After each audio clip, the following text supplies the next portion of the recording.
बाप रे बाप, आज कितना खुश बानी। कहानी यही समझ ली के जाके बढ़िया बढ़िया खाना बना दे, सब कर धर दे सब कुछ। कहाँ से के बुच्ची जी जब आई है ना तो छिप कटी हन, कहाँ से के जल्दी नेनुआ के लौकी के सब्जी उब्जी ना खाली खइहन तो पनीर खइहन ना तो मशरूम के सब्जी खइहन। कहाँ से कि भाई बड़ घर के नो बाड़ी बड़ घर में तो आदमी खइबे कर लेता बढ़िया बढ़िया खाना। हमने कि ना सोचल जी कि हाँ चलो जाके बाजार से 10-5 रुपए का नेनुआ ला के बना के खिया दम। लेकिन हाँ बुच्ची जब घर में आयल ना तो बड़ा निक लागेला, घर एकदम मनसाइन लगेला,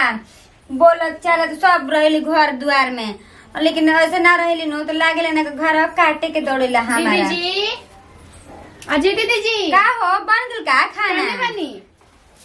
कब चाय में बनी? कहाँ बनी? अरे मतलब कोना में बनी। कहनी है नु कि पुड़िया बनी नु कि खाली रोटी बना देवे के? ना रोटी मत बने ये सादे, अगर बनाऊं कोई ना तो घी घस के ना तो पूरी बना दो। पूरी ठीक पड़ी ना, मान कि पहली बार आवत तो पूरी ना ठीक पड़ेगा जी। हाँ और वैसे भी बुच्ची जी सादा रोटी कबो नहीं की खैले तो जानते बनी के नहीं करे औसन बड़ घर में चलिए गइल बड़ी के आदत लागल है रोज चिकन चिकन खाए खातिर, जीप चिकन नहीं आ गेल उनकर। मोटाइयो गेल हो खम बुच्ची जी। तब काजी मोटाई ना कम पहला बार ससुरा को बने ससुरा के लेकिन नहीं हर रहनी तो मलीच लेखा रहनी है ना। पातर से तो गजबे लागत रहनी, सूट में लागत रहे कि हां एगो लड़की बबुआ लेखा घुमत या कनी नु कि पूड़िया बना देता नहीं और क्या बना दी रे बताएं जल्दी जल्दी। पूरी बना दो, पनीर बोल के देवर जी के नाम मंगा के बना दो, खीर बना दो। ठीक बाटे ये तो नहीं खाली। हाँ बना दो। अयन तो बुच्ची जी खुदे बताइए पकौड़ी बना के बकना। पैसा दे के रोले मंगा दी, कुछ मीठा उठा मान ले पिए के, नमकीन बिस्कुट तो ना देवल जी पहली बार आवत रहता जी। ना मिठाई मंगवा दिया, पागल हो, खुरमा के मिठाई मंगवा देता चटनी बना के। कहनी है नो कि ए पाहुना आवता नी ना बुच्ची जी बतानी है ना पाहुन आवता नहीं के ना तो ऐसे है जी बिना पाहुन के के जाने हम के नहीं काम की नहीं लिया का तुम तो काम की पाहुन के लिए के आइम ठीक नो, अगर मन हो तो लिया के ना मन हो तो ना लिया के। तू पागले हो, बिना पाहुन के बुच्ची जी आज पहले बार नहीं यार मैं इन्हें के बता के वहां छोड़िए कहीं है जा बढ़िया नु बैठा लिया के तनी पाहुन के बियाह शादी में बढ़िया से ना देख ले। ठीक बा तू खाना ना बना तो हम जा तनी मिठाई उठाई लेके आई ना करम पहले वो कदम ले ले आवे के तो का भुला जाए। ठीक बा तब हम ही जाके लिया तनी दूसरा के अढ़ाई से अच्छा बा हम खुद जाके ले आई। ठीक है आटा उटा सान के पूड़िया छाते ठीक नो। हां बाप रे बाप कितना मन खुश बाटे न कि का बतावे, क्योंकि आज बुच्ची जी पहला बार नैहर में आवत नहीं बियाह शादी होखला के बाद ज्यादा जाते नहीं पूरी छान के एकदम बढ़िया से सब बना कर हम की बनाई करें कि भौजी आई एक पीस के 22 कुछ के कमी ना होके देली सर। जल्दी जल्दी कर दी ना तो दीदी जब बोले लगो आज बुच्ची जी आवत नहीं ना तनको देर रुकी तो दीदी जी बोले लगो अब सब तरह तन कर दी। कन्या हां दीदी जी बोली। अरे भी तो रखे निकलता तो ई ना कि तनी जल्दी जल्दी हाथ चलावेला, मान ला कि देर करेला का फायदा बा हो। दीदी कर दे ना बनी जल्दी जल्दी कर देता नहीं आज नो कम से कम मान ले हाथ चलावा जब तक बुच्ची जी रहा हम तनी को सुमाई उमाई मत करिए ठीक बा नु। टाइम से एकदम 4 बजे जाग जी हां, उठ के अपन झाड़ू पोछा खाना पीना सब बना लिया ठीक बा। ई ना कि जैसे सुतर रहलू 6 बजे तो सुतर रहना तो हमने तोरे शिकायत हुई। ठीक बा दीदी आ कनी हनु ये हम आटा वासन तनी ठीक बा तनी रखिया निकाल के आगे उगे जोर दीदी जो बोले निथि लावे पनीर लावे खातिर। अच्छा ठीक बनू बनावे तो पनीर के हम बना दे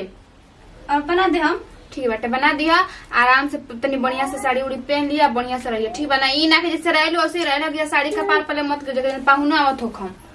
पाहुना आवता नहीं दीदी तब का वहां के कहत रही कि हम छोटके भौजी के नइखी देखनी फोन पर तापे पर एहन तरह के देख ली हम काहे कि तारे इतना पूरा घूग न कढ़ाई रहे तो कहतन कि हम ना देखनी हम लगे चोरइले रहू जा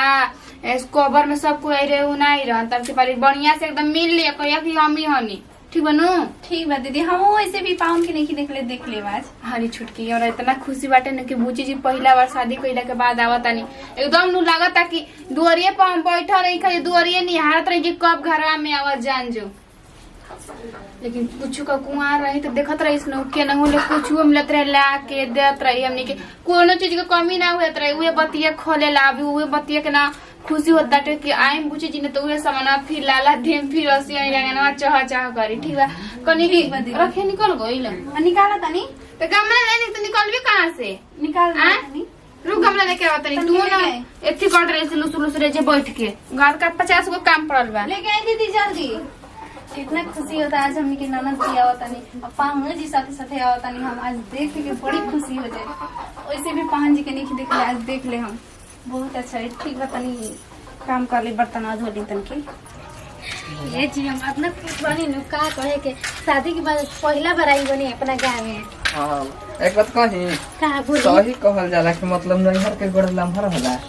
पूरा लम्हर देख डालत हो। चुप रहना रौरा का जन्म जी। हाँ बताई गाँव एगो अपन गाँव में हट गए आई देखम ना भौजी लोग कितना खुश हो कम जना। तब खुश होई ना तक कितना खुशी बना यार मैं दूसरा काहे ना जी भौजी ए भौजी अरे कहाँ बड़ो जो हो कोई नहीं आओ तनी जी पूछे थी।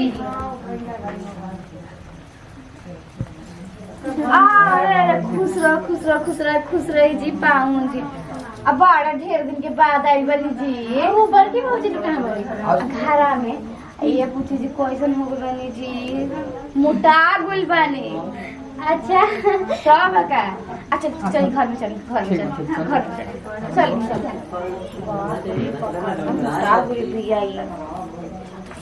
तनी रंग उंगली पर ना तो बुची जी कहम नु सुन खाली खाली पर रखले बानी असी हम पायलट टूटे वाला तो देले बानी सोनार के बनावे खातिर का करम बढ़िया से बुची जी के सामने ना रहम न तो बुची जी अबे साड़ी उड़ी खोलवा के दूसर पहनावे लगा हमरा के आके इनका होगलो अबे बुची जी ओनी ना कबे के निकलल बानी कहनी कबे के आवे खातिर लेकिन अबे आओ तो नहीं खीन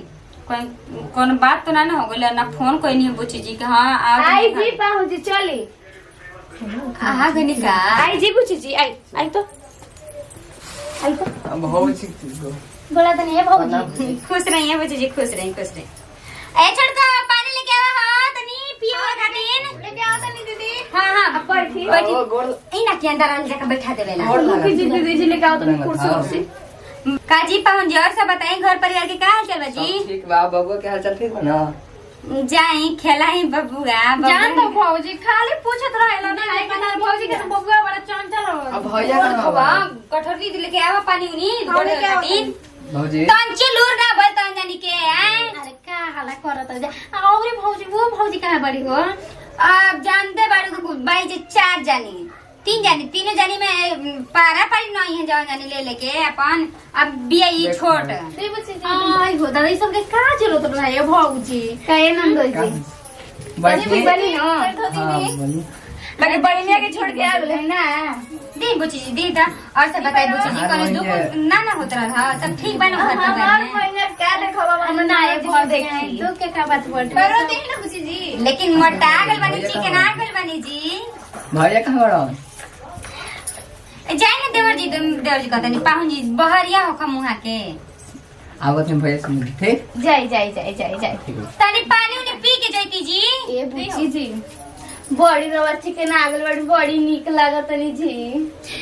अरे का हम कहीं अब इतना निमन घर बर खोजले बड़ी तो टाइम से टाइम ना काहे जी एके तना ना देता घर परिवार ना खोजल जी बढ़िया से भौजी बाकी कुछ भी कहो हमारे ससुर न सब लोग बहुते निमन हटे जान तो भौजी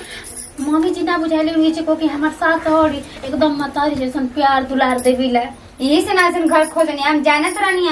आज से उतना काम होई हुई ना लेकिन तबो घर में खीप करनी है चल पड़नी हुई आवत रहनी है नो तो रोवे लगनी है के तो छोड़ के जाता है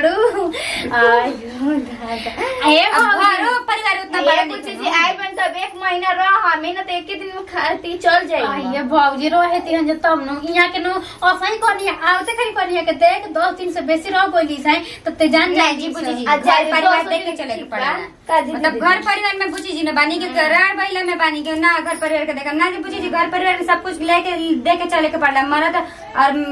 सास के ना बात माने के चाहिए हां ये भौजी देखो पहले तो हमरो ई सब ना बुझात रहे लेकिन सही कहत रहू तू कि शादी के बाद न सब बुझाए लगी और का लेकिन पिया साइड पहले बने अक्का जी दोनों जाने लगा तो ननद भजाई एके वगह साड़ी पहले बनी जका दीदी खाली बतियाई में करम जे कि पानी पिए दे पी लिए बुची जी पानी पी हम मिठाई ना लेके बजा ठीक बाटे चलो जाए थी जाइए बुची जी चली तनी खाना ना खाली चली हां बुची जी खाना खिलाओ तुम चली ठीक बा ए बुची जी चली तो आपसे कुछ और बतियाए के बाटे चल तन जनी खाना ना काट के रखा जा आई हो दादा अब बुची जी आगु ने नु अब वहां के नु दाल भात ना अब पनीर मशरूम अरे का ना खाई बुची जी जाते बाकी बुची जी ने कुछ भी कोई बड़ी चिकन आगु बड़ी निकला तो देखो तो वो पानी दे के छोड़ देली सने जे हनी के